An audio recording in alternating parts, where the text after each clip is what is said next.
Hello, I'm Chef Diane DeMayo and welcome to my kitchen. Today we are making homemade fresh burrata. Now what exactly is burrata? Well, it's Italian, of course, and it is like fresh mozzarella with a filling, and the filling happens to be what? Fresh ricotta cheese. If you want to learn how to make fresh ricotta, check out my bootleg tips, and there is a wonderful way and quick and easy to make fresh ricotta cheese. So what you need to do is go out and buy yourself a big chunk of fresh mozzarella. We put it in a bowl large enough, and we're going to do what? We're going to stick it inside the microwave oven. The goal here is that as it's heating up in the microwave, we are forming it, but also removing any moisture from it. So we're going to do this in, let's say, 15 to 20 second increments until it starts to loosen up where we can mold it. Now, as you can see here, the cheese is starting to melt, and I'm just going to turn it over, and it's not anywhere near, but the water is coming out. Back it goes.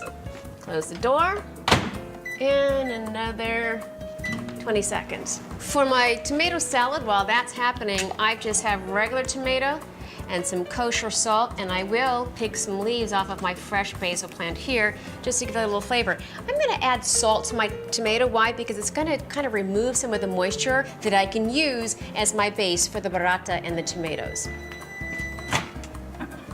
As you see now, the moisture is coming apart from here, and I'm actually able to start molding it. Let me give it another couple of seconds in here. 20 seconds. So I think that's been about, what, 20 seconds? But you see why you want to do it in intervals, because you're actually able to mold it. You don't want it to overdo it. Here we go. Should be enough. And let's see what I got. There it is. I'm now shaping it up the sides of the bowl. Why? Because it's going to be able to allow me to put some fillings on the inside. Now that I have this, I'm going to put a little oil. Why? Because we're going to put in our beautiful pliable cheese. Get it in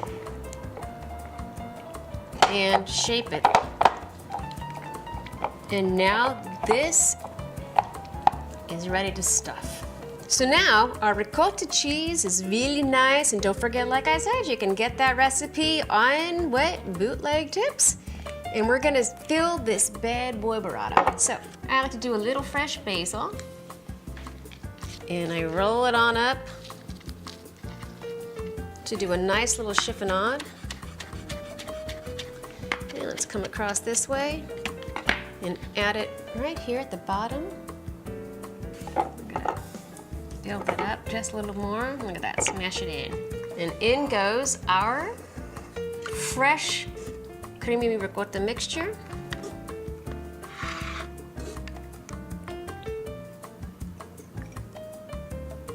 And I'm gonna kind of make it into like a little envelope, closing it off like so. So mine isn't as like a ball. You can make it into a ball. Mine is more like a round pancake that you want to put something in yummy, but that's okay. And now we're gonna put this in the refrigerator, and that's okay. So now while the burrata is in the refrigerator getting a little bit hard, we're gonna go ahead and make our tomato salad to go with this.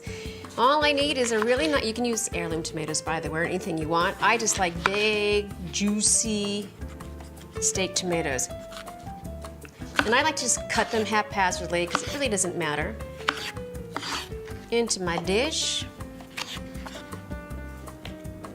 Do the last one. In. And I'm gonna give it a nice little toss of salt.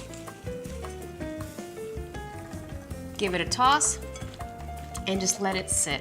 And a lot of the juices are gonna extract because the salt pulls out moisture to make its own little juicy bath, and this is gonna go right on top of that burrata. It's been about 15 minutes. My burrata is probably nice and cool right now, so we're gonna get out of the refrigerator, fancy it up, and take a big, big bite of it. Hello, my little friend. Say hello to my little friend. Okay, let's get this out onto the plate. And And some of this lovely, lovely, lovely, lovely tomato salad with its own juices. I'm just gonna kind of play around with that there. Add some fresh tomato juice. And my lovely basil plant, some fresh basil leaves.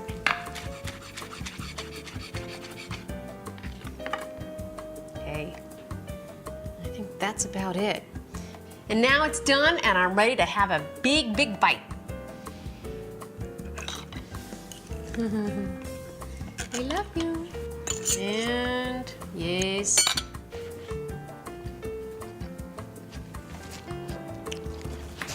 This is my favorite thing in the whole wide world.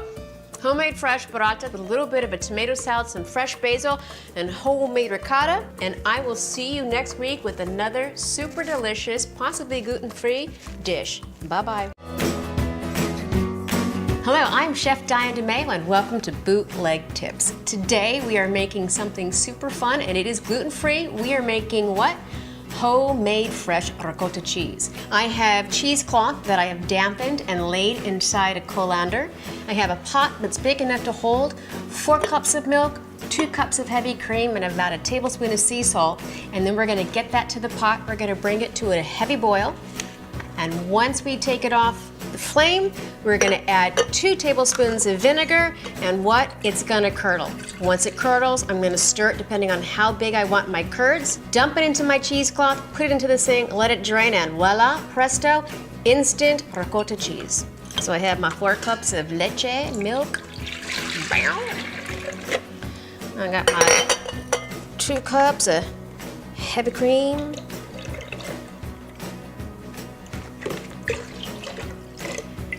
And about 1 tablespoon of salt. Off to the stove I go.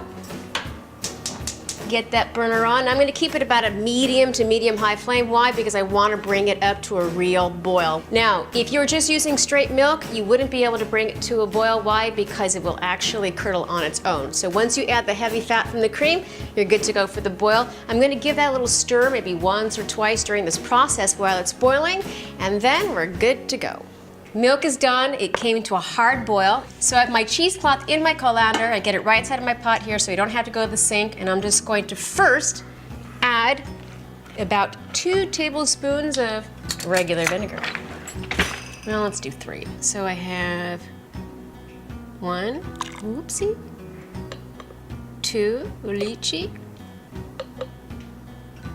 3. I'm gonna give it a nice little stir. And we're gonna let that sit. And in about 1 minute, we're gonna notice that the curds and whey will start to separate from the milk. So my ricotta, or well, the milk and the cream with the vinegar has been sitting and resting for about 5 minutes now, and we're ready to strain it and see what our homemade fresh ricotta is. Ready? And in it goes. You can see the curds there. Nice. So now we're gonna put that back, and this is draining. And when all the whey is removed, we'll be left with fresh ricotta. And then you'll be ready to use this and add it to any products that you want. And this has been another bootleg tip, and I will see you next week.